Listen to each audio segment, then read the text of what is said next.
You're listening to an Airwave Media Podcast. If you're an athlete, you know the greatest motivator of all is the fear of letting your teammates down. After all, a team is only as good as its weakest link. So you owe it to those wearing the same jersey as you to be your best every time you step on the field. That's why there's no vape in team.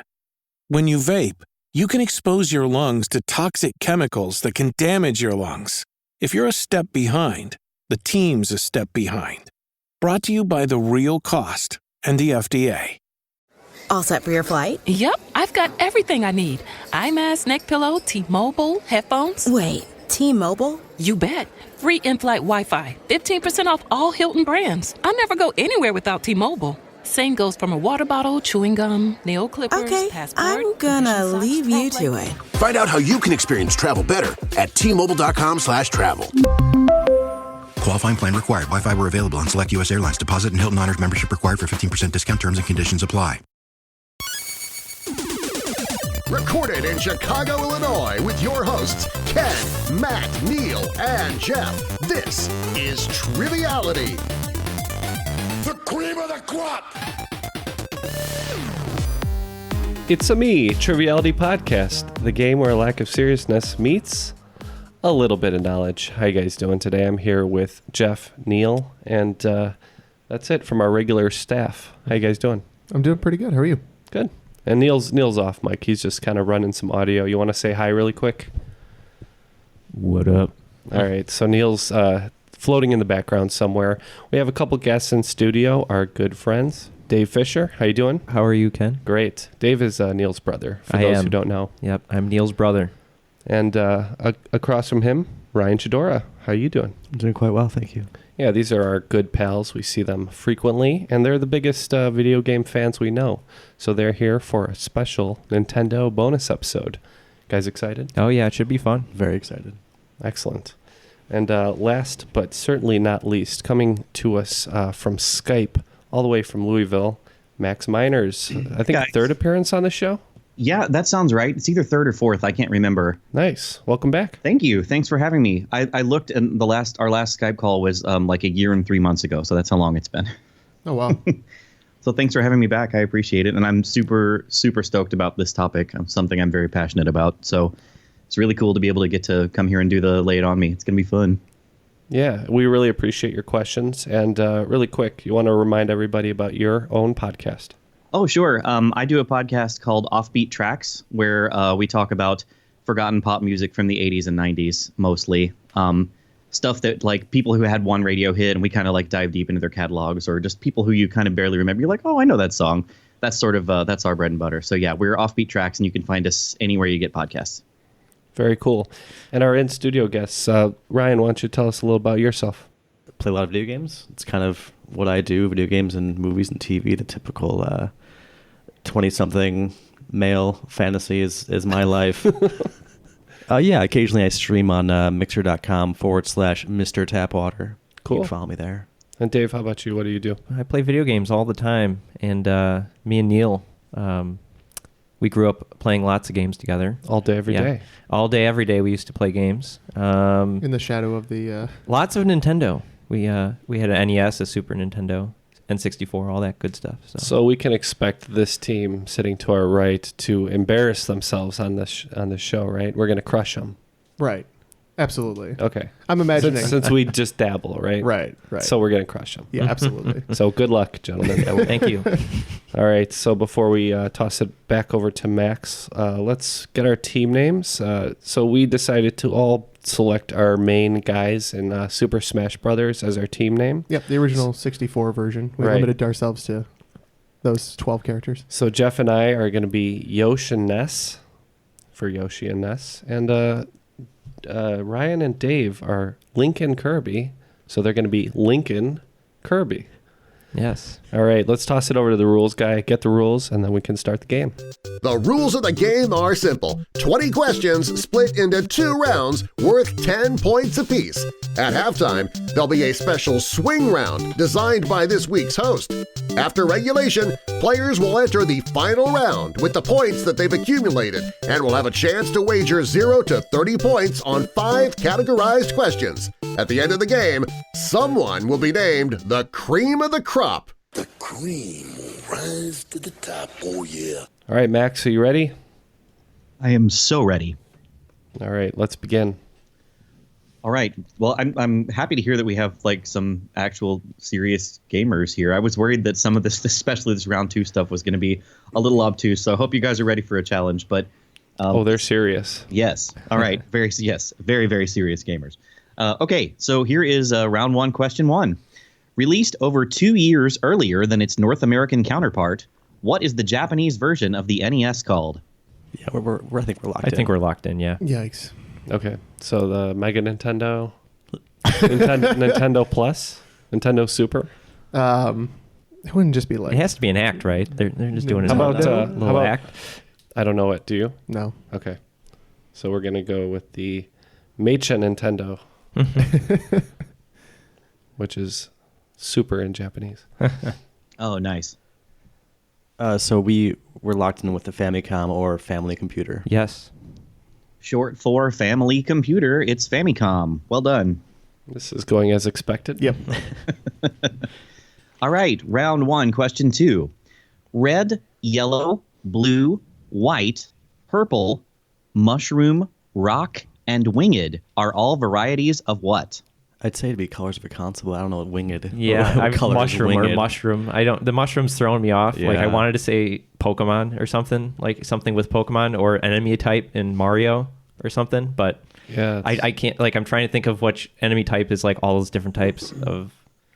Could it be like a Harvest Moon thing? Could be. All right, we're gonna lock in with a guess here. Okay.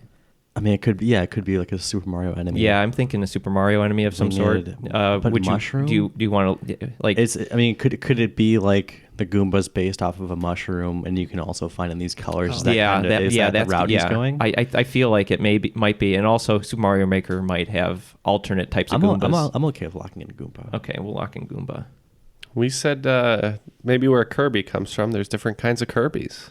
Okay. Well, it's definitely not an enemy. In fact, they are your friends, and the more you have of them, the better off you are. Those are all types of Pikmin. Pikmin. You never picked them in? I've picked them in. You picked them in your day? But you know. It crossed my mind, but I've never played Pikmin. So yeah, it just wasn't. It's not one of the games that's at the top of my mind. Here's round 1, question 3. Name the game developer whose name comes from a self-published zine that was produced in the late 80s by its 2 founders. They're best known for being the third-party developer behind the Pokemon series of games. Do you remember the thing that comes up when you boot up Pokemon Go? I think that's a different developer than the Nintendo Pokemon games. So we're locked. I think we're locked in. Just to be clear. Do you have a better guess? I'm hiding my answers. Like you guys are gonna look. You're not gonna look. Well, I'm looking. They'll look. These Triviality boys. As cheaters. If you could read my chicken scratch anyway. I would say that I know these Triviality boys don't cheat, but I usually fall asleep listening to them. Thanks a lot. Sick dude. It's ASMR. Sometimes. Yeah. Nantech? What was it? No. What do I like? Niantic, right? That's Niantic? Niantic. Could be. That's definitely a developer. All right, we're going to go with that. Lincoln Kirby, I forgot who your other player was.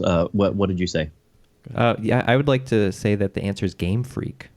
Niantic is indeed a developer.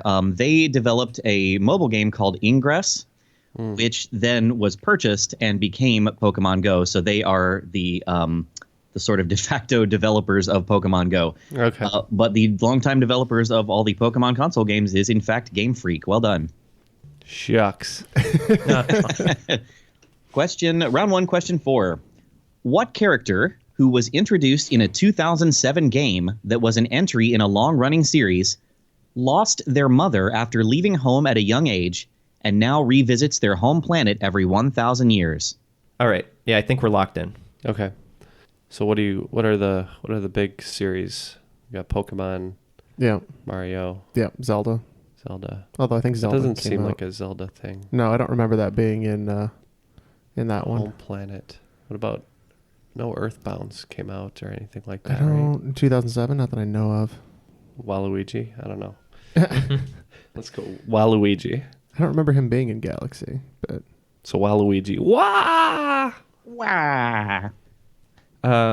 Yeah. So I think so. Our answer, my line of thought was that it was Super Mario Galaxy, like a character from that, and the only new character I remember from that is Rosalina, which is the new like princess type character. The objective of the game is to help her get her spaceship back up to power so she can again visit her home planet. It is indeed Rosalina. Well done. Nice. and I'll be honest with you, I didn't play that game, but I own it, and oh man, I do not know the story. Okay, moving on. Round 1, question 5. Name either of the following. Either the final boss of both Doki Doki Panic and Super Mario Bros. 2, who later had a cameo in Link's Awakening, or the flying villain whose first appearance was as the primary antagonist of Yoshi's Island.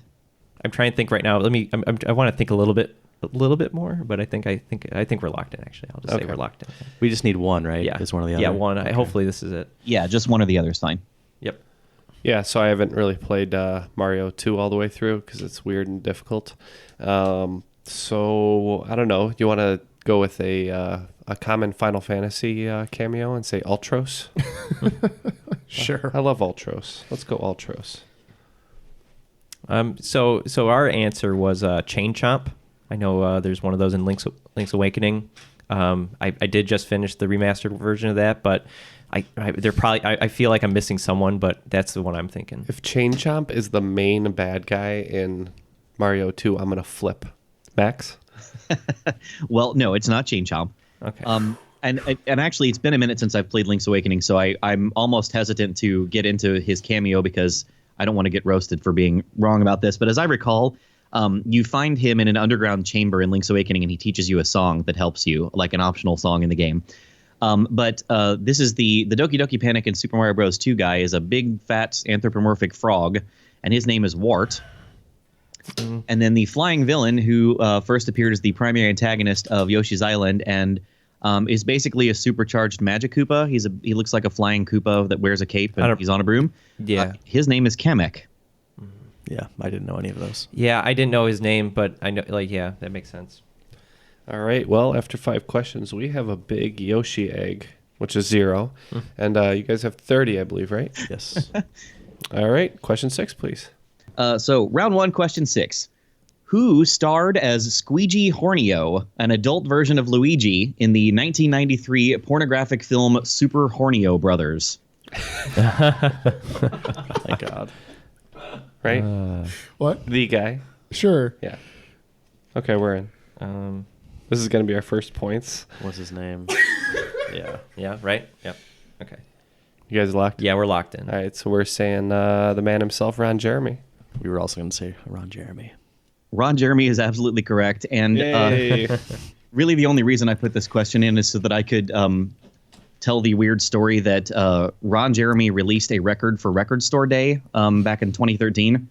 And that's me introducing him on the beginning of the record. There was a weird series of events that led to that happening. But yeah, I'm on a record with Ron Jeremy. And if you look on the Discogs page, it's there even and everything. There you go. I did one with Mick Foley, the wrestler, also. I was on his. Very cool. But yes. I do want to say, just for the record, that all 4 of these gentlemen locked in very quickly on that one. So, Mick Foley, is that's Mankind, correct? Yeah. Yeah. That's him. Yeah. So thanks, Max. First points on the porno question. Yep. Figured that would be a gimme. Makes so us look real good. My gift to you. He does look like a Mario brother, so I mean. Yeah, really. I mean, who else were they going to call, right? Yeah. Like a Mario brother after they retire. Yeah. All right. Question 7. Round 1, question 7. It was revealed in a 1998 game that 2 witches named Kome and Kotake were the surrogate mothers of what legendary villain? I don't have a problem with that. I think I kind of remember this one, so I'm locked. Yeah. What games came out in 98? Yeah. They're locked in. Was it Majora's Mask? No, 98 was Ocarina. Ocarina was 98? Yeah, it was 98. Yeah, it was 98. I'm trying to think what else was big in 98. That's the problem with that is that... I think that was Banjo-Kazooie 98, but that wasn't like a legendary villain, was There's it? witches in there, though, right?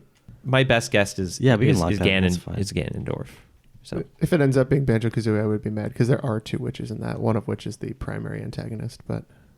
Yeah, well, the 2 witches are the bosses of the Spirit Temple, I believe, in Ocarina of Time. So we said Ganondorf.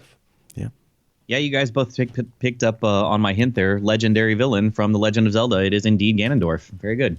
Okay, round 1, question 8. The 4 best-selling titles of all time for the GameCube are, in order, Super Smash Bros. Melee, Mario Kart Double Dash, Super Mario Sunshine, and The Legend of Zelda The Wind Waker. Which GameCube launch title is the 5th? I think I know what it is. Okay, we're going to lock in here. I kind of remember something about the GameCube. Let's just go through the pack-ins real quick, though. Sure. Because those count. The pack-ins count? In the domestic product. But he said it was a launch title. Sure, but what launch titles were pack-ins? I think I feel strongly about it. We'll lock in Luigi's Mansion. Yeah. Okay, I remember there was a big hubbub about the return of Metroid, so we said Metroid. This one is going to be points for Link and Kirby. It is, in fact, Luigi's Mansion. Good call. Yes. Okay, this is round 1, question 9. This is going to be a Who Am I question. I am a pilot and a bounty hunter who earned my honorific name during my time as an officer in the Internova Police Force. I've used a few aliases here and there, including Douglas J., Bart Lemming, and Rick Wheeler. Nintendo originally wanted me to be the mascot for the Super Nintendo, but other than the fact that my first game was a launch title for it, that didn't really pan out. In fact, I didn't even technically appear in my first game other than on the box art and in the instruction manual. Other than my main series, I'm known for having appeared in every installment of Super Smash Bros. Who am I? That makes We're sense. locked in. Well, it's not Star Fox. It was not a SNES launch title. I don't know much about Kid Icarus. Kid Icarus? Yeah. I don't think so. I mean, it's Captain. This is like, I was thinking Captain Falcon. Captain Falcon? For some reason. Was he in the original? Well, no. He's in all the Smash Brothers thing. But was that a launch game of the SNES? I mean, I don't know. Maybe it was. Maybe it wasn't a Super FX chip. Maybe I'm just making that up. Because that showed off not blast processing, the other one. Yeah. Whatever. Yeah. Marketing that was. Yeah. Yeah, I don't think that was a Super FX chip now that I'm thinking about it, because it was like shown off as like, this is the game. Yeah. Yeah, let's roll with that. All right. Falco was introduced in Melee, for the record. So you're going with Captain Falcon? Yes. We're going with Captain Falcon. The Super FX chip was used in Star Fox, but it was not used in F-Zero. The correct answer is Captain Falcon. I got my own head there. Yeah. No, that was a mind bender. Fox was my trap answer, though, so my ploy worked anyway, kind of, except you both got it right. So, good job. All right, so this is the final question of round 1. F-Zero was one of the 5 launch titles for Super Nintendo in the United States. 3 of the others were Super Mario World, SimCity, and Gradius 3. Name the 5th launch title, a first-party Nintendo title, and the first in a series of so far 3 games. The second one was a launch title for the Nintendo 64, and the third one was a launch title for the Nintendo 3DS. Oh, I know this. Okay. Yeah. You if you know what that's. Oh, yeah, I'm locking it in. We're going to say Donkey Kong Country. We're going to say Pilot Wings. Yes. The answer is Pilot Wings. Well done. I remember getting that on Christmas Day. I think it was rented because I got the N64 for Christmas that year, and my grandmother filled my present with underwear instead, and she's like, "Oh, well, why don't you go in the trunk of my car and see what's in there?" And it was a rented version of Pilot Wings. So then she just locked you in the trunk. Then she locked me in the trunk for hours, and I couldn't play my system. I'll tell you how cool my mom was when I was a kid. I think one of the coolest things she ever did for my brother and me, we used to rent the same copy of Banjo-Kazooie from Blockbuster, and we had a save game on it, and she went to the Blockbuster and they sold her that copy, and she gave that to us for Christmas. That's awesome. I have that's really the cool. Blockbuster box. Like nobody ever wiped your save. Nobody ever wiped our save because we kept renting the same copy. But that's I mean, you get one person that gets in there, they wipe everything. Just ruin your whole life. Yeah, at so that age. that's the cool mom that I had. That she like knew how important that was. That's attention to detail. That most mothers wouldn't have regarding video games. All right. Well, at the end of the first round, we have 30 over at Yosh and Ness. How about you guys? We have 80 points. Ooh. All right. Lincoln Kirby, commanding lead so far, as expected. Let's go into the swing round. And you said this was actually going to be 15 questions this time, and we're going to do 3 points apiece? That's correct. Yes, we are going to do an audio swing round because everybody knows that the best part about Nintendo is the game music, right? Everybody has a lot of fond memories about game music. So, since this is a special late on me, we're going to do kind of a bloated swing round with 15 questions. I'm going to be playing short clips of songs from games for you guys. And for the rest of this game, I had tried to kind of stick to first-party Nintendo stuff. So I let that lax a little bit for this audio round. So these games were not necessarily exclusive to Nintendo platforms that you're going to hear. But all the versions that you're going to hear are the versions that were on Nintendo systems. Does that make sense? Yes. Cool. Yep. Okay. You guys ready? Yep. Okay. Here is track number 1. This is from 1991.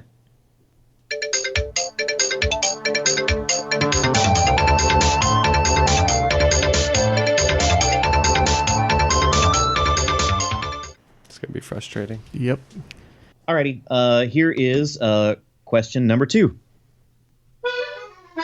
2002, by the way. 2002.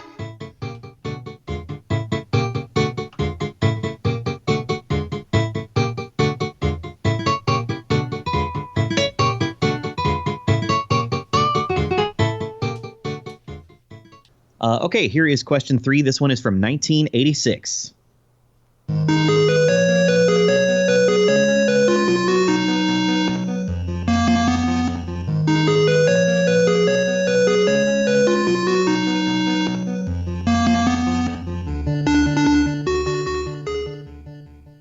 All right, question 4. This is from 1991.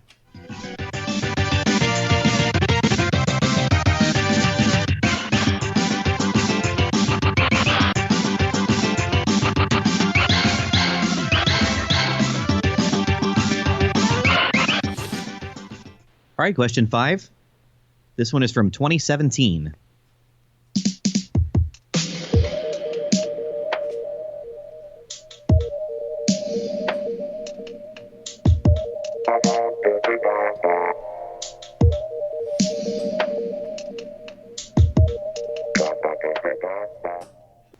All right, question 6. This one is from 1997.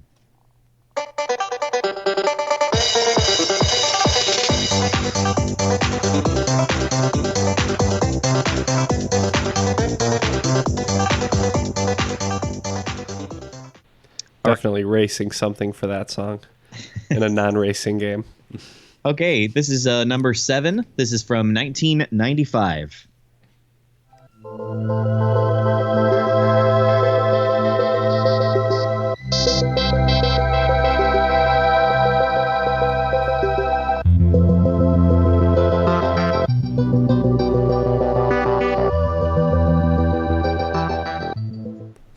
I could go to sleep to that song.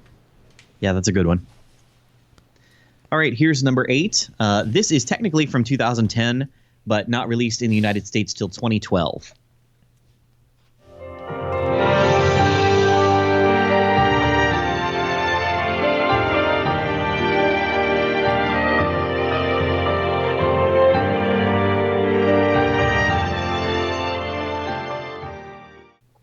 Okay, number 9 is from 1990.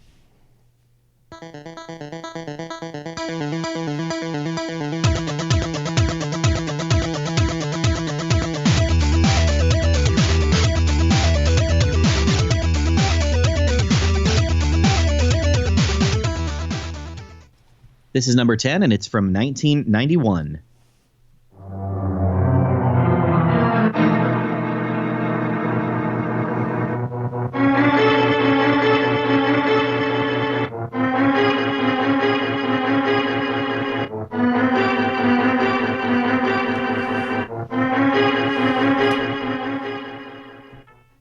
All right, here's number 11. This is from 1994.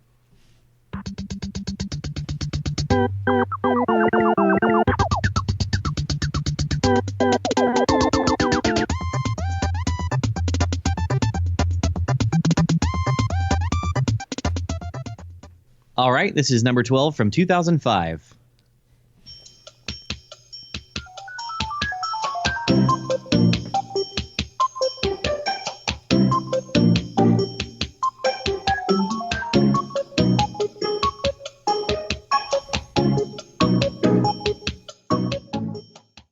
Here's number 13 from 1997.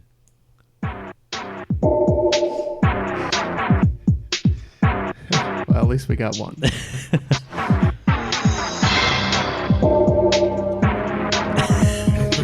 I'm sweating just thinking about this. Here's number 14. This is from 2001.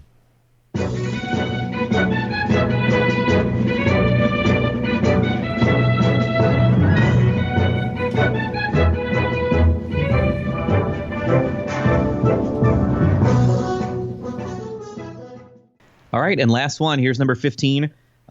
Again, from 1991. I have no idea how I ended up with 4 songs from 1991. Guess it was just a good year for video game music. There you go. Number 15, 1991.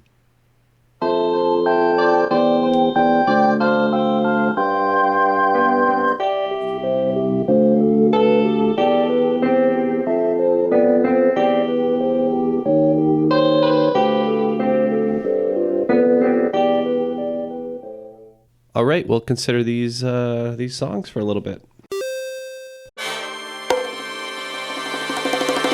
Welcome to From Beneath the Hollywood Sign. If you love old movies, Hollywood history, or the golden age of filmmaking, you've come to the right place. This is the podcast that talks about amazing stories of Tinseltown from another era and fascinating conversations with writer-producer Steve Cubine and actress-writer Nan McNamara. One particular argument, he ended up dislocating Ava's jaw. Ava, she was such a tough cookie. Rather than cry or scream or anything like that, Or call the police. Or call the police, like she should have, exactly. What does she do? She takes an ashtray and she knocks him over the head and knocks him unconscious. That's how she fought back. She didn't know what to do, so she called Louis B. Mayer. I think I've killed Howard Hughes. What do I do? Revisit a time when the pictures were still big and everyone was ready for their close-up. When you want Tyrone Power instead of Tom Hardy, Jennifer Jones instead of Jennifer Lawrence, or Robert Mitchum rather than Robert Pattinson, then From Beneath the Hollywood Sign is the gin joint for you.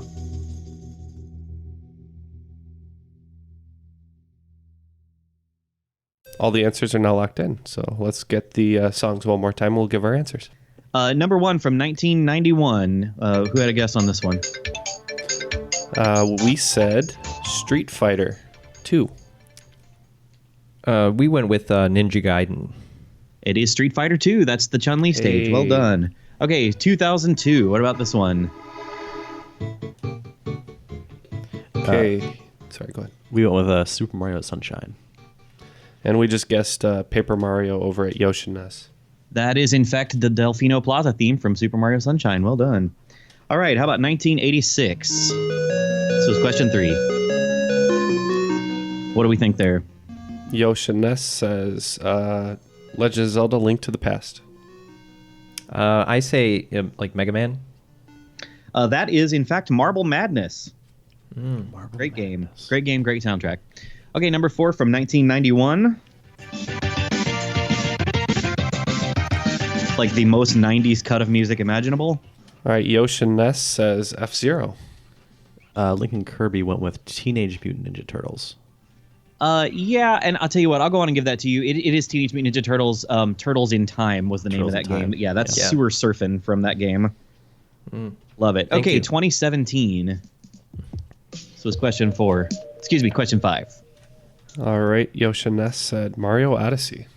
And Lincoln Kirby says Splatoon 2. Splatoon 2 is exactly right. I put this in just as kind of a ha-ha for my best friend and me because, like, this is the game that plays, or this is the music that plays on the load screen when you're waiting to get Oh, to the match. I wanted to move the right stick to modulate it a little bit. Yeah, exactly. And our shtick has always been to just, like, make up really horrible, dark lyrics while that's playing. Like, your parents only love you because they kind of have. That's great. So, yes, love it. Okay, from 1997, this was number 6. Kind of the Cotton Eye Joe of the Nintendo 64, if you will. Yeah, right. Yoshino's said Final Fantasy IV. It kind of sounds like a precursor to the Chocobo theme. So. Oh, nice. And Lincoln Kirby said Banjo-Kazooie. No, both good guesses. And you guys are closer because it is a game made by Rare. But this was a demolition game called Blast Core. Was that Grant Kirkhope? The most male idea for a video game ever. A nuclear missile is on a set path, and so rather than figuring out a way to shut it off, we'll just destroy everything in its path so that it doesn't blow anything up. which doesn't make a whole lot of Makes sense sense. because then the missile didn't blow up, but the entire town is destroyed anyway. So, whatever. Okay, number 7. This is from 1995. Ken, you were really into this one. Yeah, it's very peaceful. The video game that I associate with nice, peaceful music like this is Donkey Kong Country. You can go for it. Yeah, I was just we said Chrono Trigger. Oh, okay. This is actually Donkey Kong Country 2. Ooh, okay. So it's Sticker Brush Symphony, but I'll go on and give you guys the point. That's fine. You were very, very, very close, so I'll give you the point. Thank you. We'll count it. Okay, number 8. This is from 2010/2012. Yeah, so Yoshiness, we really didn't know. Since it was delayed in Japan for a while, we figured it would be kind of a semi-popular game here, so we said Fire Emblem. Okay. Link and Kirby went with Xenoblade Chronicles Cross. Xenoblade Chronicles is absolutely correct. That's the main title theme from the first Xenoblade Chronicles game. Okay, so this is the one that none of my playtesters got, and I did not expect anybody to get, but I put it in because I think this is so funny. This is number 9 from 1990. So what did you guys put for this extremely upbeat jam? Yeah, so this question was difficult, and I picked a difficult game in Contra. Link and Kirby went with Double Dragon. So believe it or not, this is actually the title screen from the NES version of Pictionary. Hell yeah. Yeah, are you ready for some puzzles?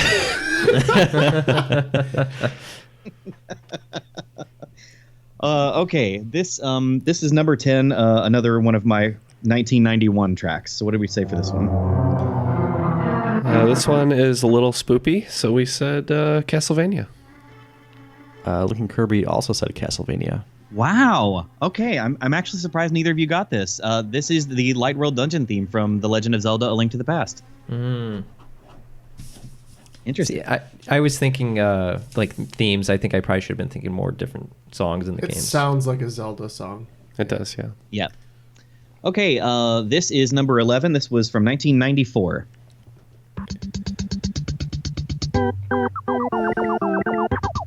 Ken said this one made me uncomfortable. Yeah, it's a little annoying, and I don't like going to the doctor, so I said Dr. Mario. Oh, interesting. I can't read the. Go ahead. Sorry, Link and Kirby says Earthbound.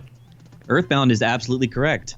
And I think the discomfort you're feeling is correct because the title of that song is specifically Battle Against a Weird Opponent. So I think you're supposed to feel a little unsettled. That's okay. I don't want Mario checking my plumbing anyways. All right. This is number 12. This is from 2005.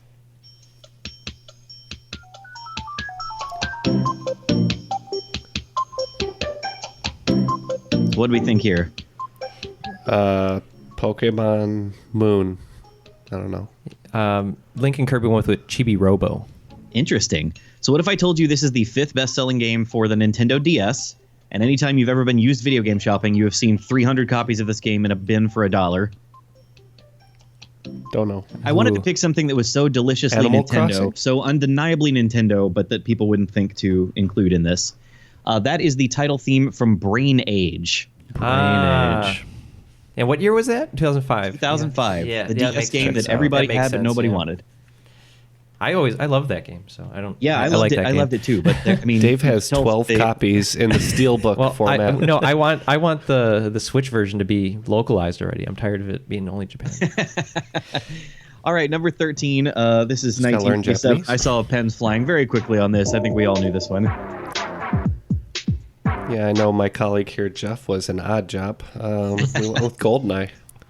We also went with GoldenEye. Yes, that is the facility music from GoldenEye. Well done. Okay, this one was also pretty fast moving. This is 2001. Number 14. Yoshiness thought this was pretty epic, so we went with Super Smash Bros. Melee. Yeah, Link and Kirby also went with Super Smash Bros. Melee. That is absolutely correct. That's the title theme from Super Smash Bros. Melee. It's the only GameCube game I own, and I only ever played it on Wii. Nice. Nothing wrong with that. All right, and the last one, number 15. This is 1991.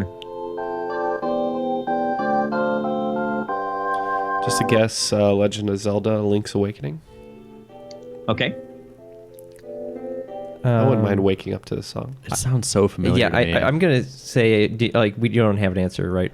I mean, I put the same thing you wrote. Yeah, but I'm for some reason I'm having a thought. If you have a right guess, now. go for it. I want to say it's like a Yoshi game. I don't know the name of it. That's not. But I know. But You can't just say Yoshi. Fine, then we'll go with what our answer we kind of came up with, which was Final Fantasy, like something. We don't, Final Fantasy something. I love that one. Yeah, 3. I don't know 4. 3. Okay. So nobody's got this one. I included this one and put it last because this is a cut by my all-time favorite video game music composer. Her name's Soyo Oka. She did all the music for Super Mario Kart and a couple of other like legendary series. But that is the village theme from SimCity for the Super Nintendo. After those 15 questions, we got 4 right, so that gives us 12 points for 42 total. Still lagging behind. And Lincoln Kirby has 101 total. They got 7 of those correct. That's correct. Yeah. All right, so round 2, question 1. Within 1 year, the final 2 Game Boy games were Japan-exclusive titles that were released on March 31st of what year? And we are talking original OG Game Boy. Okay, I think it's going to be later than you think. Yeah, we're locked in. Late. We're locked in. The GBA was what, 2001? I mean, I would even say this could be like 2004. Oh yeah, I was thinking 2003, 2004. So what do you want to lock in with? Let's 2003. Yeah, I'll go with 2003. I'm good. We went with 2005. Yeah, we locked in at 2003. Yes, 2003. I did not anticipate both teams overshooting it. That's interesting. They both came out on March 31st of 2001. A little too late. Yeah, we both thought it was too late. All right, round 2, question 2. This action-adventure game that was developed and published by Nintendo in 1990 allows you to play as a young man named Mike Jones, who is searching for his Uncle Steven on Sea Island with a yo-yo as his main weapon. A sequel that was subtitled Zoda's Revenge was released in 1994. Name this game. Is that a game? I think it is. All right, we're locked in. I don't go for it. Lock it in. I'll lock it in. All right, so our answer is Monster Boy. I have no idea, so I'm just going to give a shout out to Dynamite Heady. Do you remember that one? No. I do not either. But cool. I appreciate both those shout outs. I'll make sure I have that right. Got this one. This was actually included on the NES Mini, and I believe it's also in the games that you can play, the NES games that you can play if you have Nintendo Switch Online. This was called Star Tropics. It's very difficult, but very fun. Okay, round 2, question 3. You play as gang leader Jill, the daughter of Doug, who's been kidnapped by a rival gang called the Skulkers. You must use Jill's special vehicle, the name of which is also the game's title, to save her dad and recover the Red Diamond. Name this 2006 action platformer, a Game Boy Advance exclusive. 2006. It sounds insane. It is. It's named after the car, right? Yeah, it's named after the whatever the car is. I don't think there are any cars in Fire Emblem games. No. And GBA is the other factor you got to think about. Did you want to lock something in? Yeah, we can lock in. What was the first one you said? I know that it wasn't it though. It's not Fire Emblem. What was the other one? You're mentioning something. I don't remember. I don't. It was so bad. I don't remember. Crazy Taxi. I don't know. Do you want to just put Fire Emblem just to yeah, that's something? fine. Yeah, we just we'll put lock Fire in Fire Emblem. Emblem. Yeah, we put Cool Car. I love that. So Jill's special vehicle allowed her to like bore through rock and walls and stuff as she chased enemies. And her vehicle and the name of the game was Drill Dozer. Drill Dozer. That was not the game I was thinking of. It is a great game. Highly recommended. And I believe it's on Wii U Virtual Console also. All right, round 2, question 4. In what first-party Nintendo arcade game that was later ported to the NES do you play as an exterminator named Stanley? Okay, we're locked in. I feel like I know this. I remember seeing with whatever that, like a plunger thing. Yeah, something. He's like pumping gas out. I'm trying to think what it is though. I know I've seen it. I've probably played it. And it was an arcade game. I'm just gonna say, obviously, I'm just gonna say Mario Brothers. I know it's not the right thing, but sure. I'm saying Dig Dug because he's an exterminator in a way. He just pumps people full of air and they explode. Yeah. So I asked this question because the villain is kind of the face of this series, and you kind of forget that the protagonist changed out for the third entry. This was Donkey Kong 3. You're Stanley the Exterminator, and you're having to use the pump apparatus you were talking about to move Donkey Kong up, make him climb some lines. Yep. And I remember that. I didn't connect the Donkey Kong, make the Donkey Kong connection. That's the problem.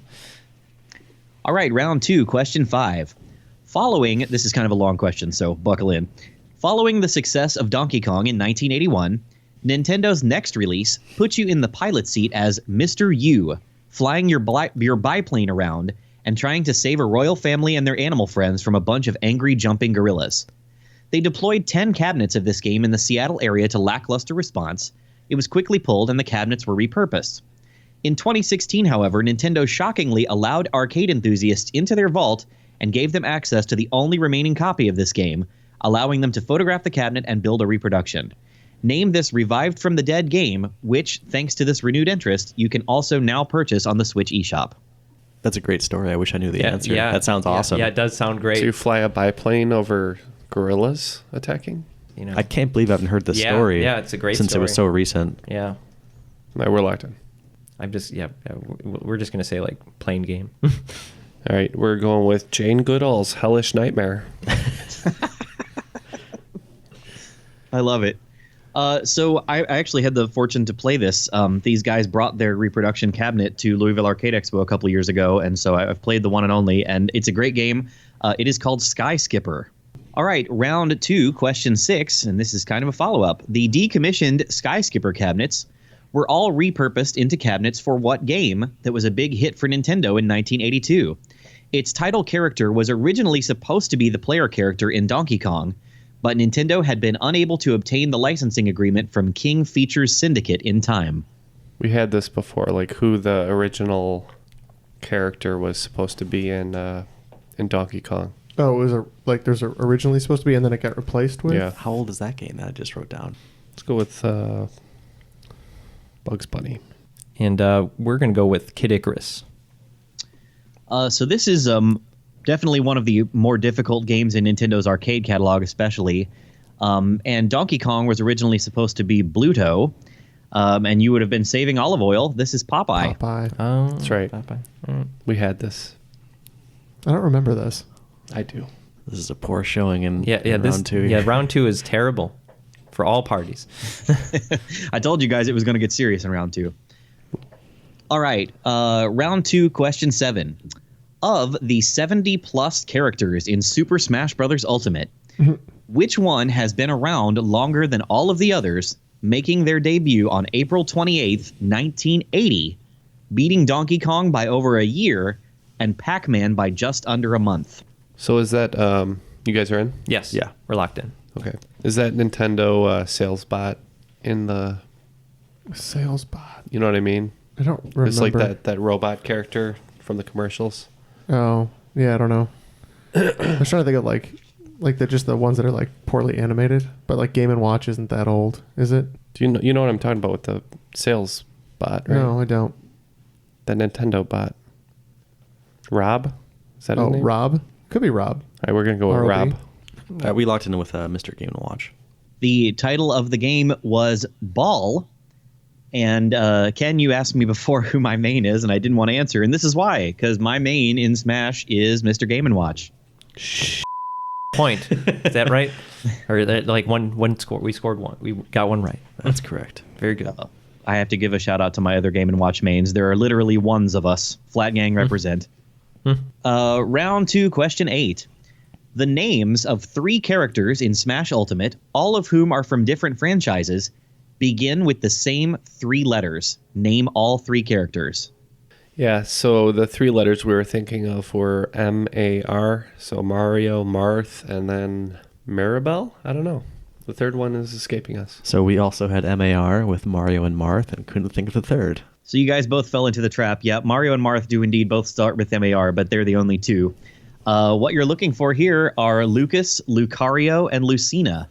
Yeah. Brutal. Love that question. It's a good question. Thank you. All right, round 2, question 9. I was the longtime mascot of Nintendo Power Magazine, in which I had my own comic strip.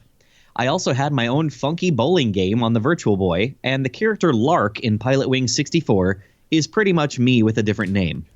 My real name is a play off of a common nickname for Nintendo's first U.S. console, but please don't confuse me with that kid from Earthbound. Who am I? Could it be Rob? Yeah, I mean, it could. Did Rob have a bowling game on Virtual Boy? I don't know. think so. I mean, when I think of Lark, it's that dude that was like had the yellow suit on Pilot Wings. He said Pilot Wings, right? Yeah, I did. Yeah. Pilot Wing 64, yes. Yeah. So I mean, he's that guy with the big, he's like the big dude that had like the yellow suit. I know Wario's Woods. Wario didn't have a bowling game, did he? No, he didn't. Well, yeah, but he's not in Pilot Wings either. Or he's not Right, like, but I guess he he was yellow. You mentioned the yellow guy in Pilot Wings. But he also doesn't have like the NES, the NES connection. I guess. But what besides Rob has a NES connection? I don't. That's why I you What mind is if I lock Ned? it? I don't know. What is Ned? I don't know. Ned is an actual thing. Ned might be the name of the put character. Rob than Ned. You can put Rob. That's fine. We'll lock in with Rob. We can lock in with Rob. It's okay. Do you have anything to say about Ned? That I mean, it would be like a character, like adjacent Actually, to ho, gamers. Yeah. Ned, there you go. I don't know. Oakley I just- dokley. It's a very difficult. It's better than our guess. Okay, it's yeah. So Ned, you can go with Rob. We gotta That's put fine. Rob. That's Ned fine. isn't a thing. That's fine. You can put Rob. If it's fine. Ned, It's I'll not- eat my hat. okay. Go So buy a hat and eat it. they say Rob, and we say the nickname for the NES is NES. So we said Nest. Oh, this is painful for me. You guys were so close. You guys were close. You guys being the team closer to me, Ken and Jeff. Was it just You're Ness? way closer than you think you are. With one S? So the character you were thinking of from Pilot Wing 64, the big guy, that's Hawk. Oh, okay. Clark was the tiny male character. And this dude was like the funky, like teenage, cool, hip mascot of Nintendo Power, and his name was Nestor. Oh, Nestor. As in Nestor's Funky Bowling, which is a way better game than it deserves to be. But I have to say, the idea of a Rob bowling game is hilarious, and that is a missed opportunity, and they should okay, this is the last regular round question.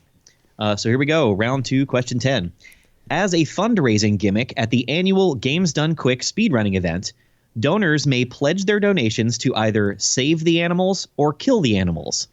The outcome of this poll determines some of the final actions taken by the player who runs what 1994 game at the end of the event. And I will add the personal caveat that kill the animals I've always found kind of a misnomer. It just doesn't have the same ring as let the animals die, which is more accurate to what actually happens in the game. Kind of think of Sonic when like you pop on the robots and then the animals hop off, but that's not it. Chows.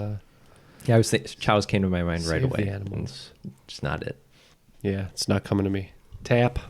All right. We locked in with Donkey Kong Country. So the save the animals, kill the animals comes from the fact that as you are escaping from the base, you run by some animals that have helped you along your quest, and you can either stop and release them so that they can escape, or you can just sort of leave them to die when the base/planet explodes. This is Super Metroid. All right. Well, we got annihilated in that second round, so we're still at 42. I think you guys got we one. got one question. Yeah. Yes. So you're at 111. Did not anticipate it being that difficult, but wow.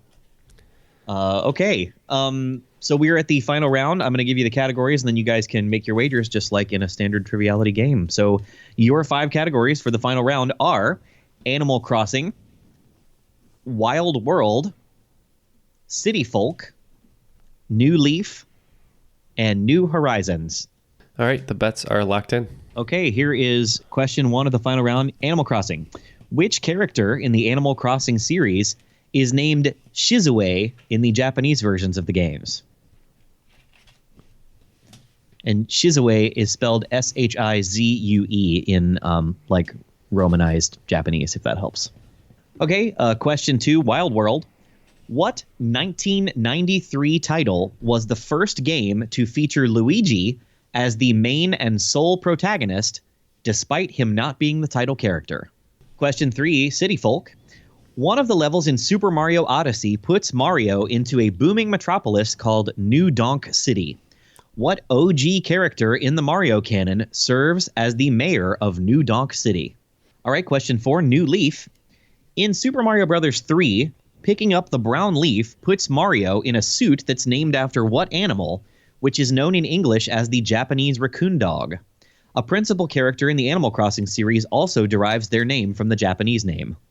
And question 5, New Horizons.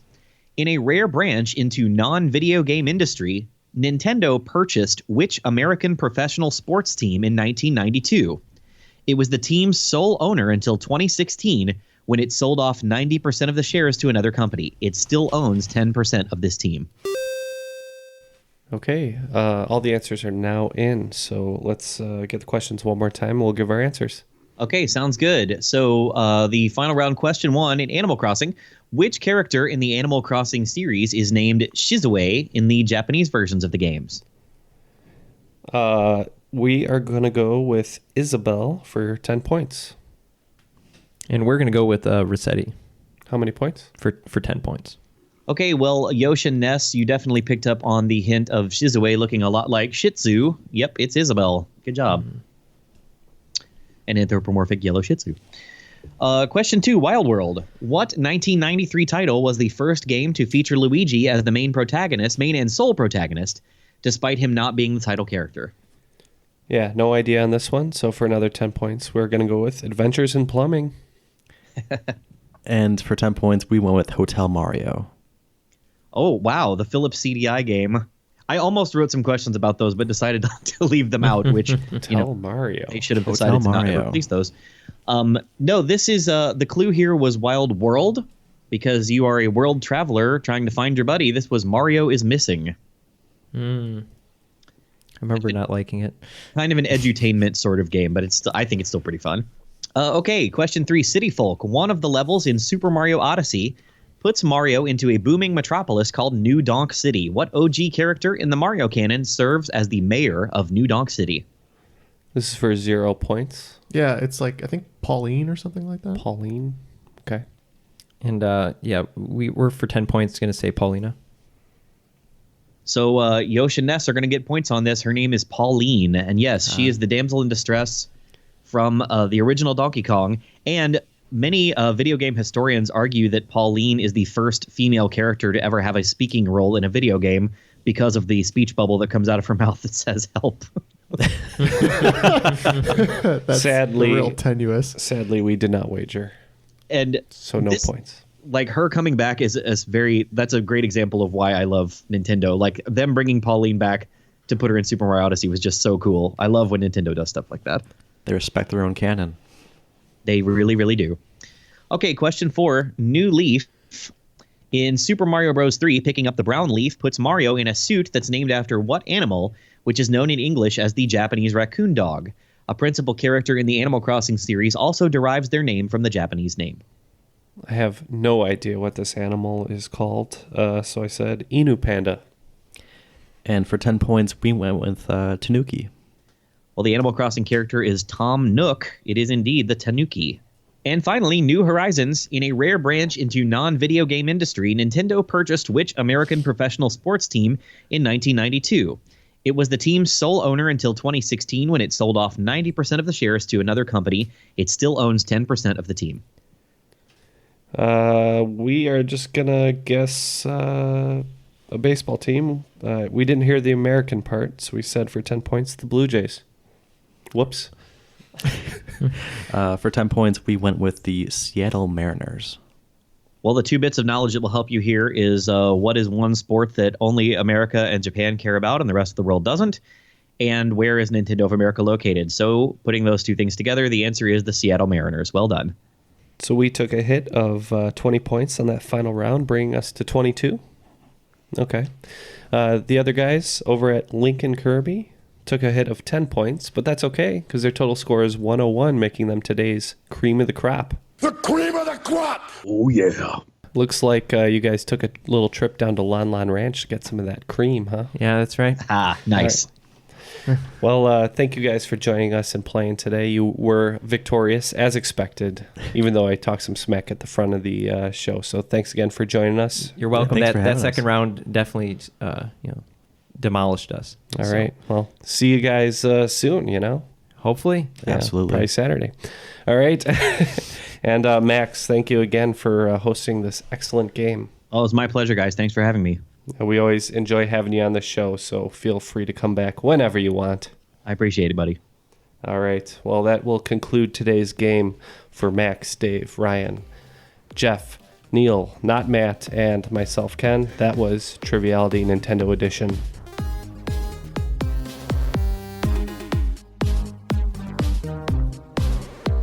You're slaughtering gorillas in a biplane. Yeah. I can like see They it. really Like hate cancel apes. that. They really hate apes at Nintendo.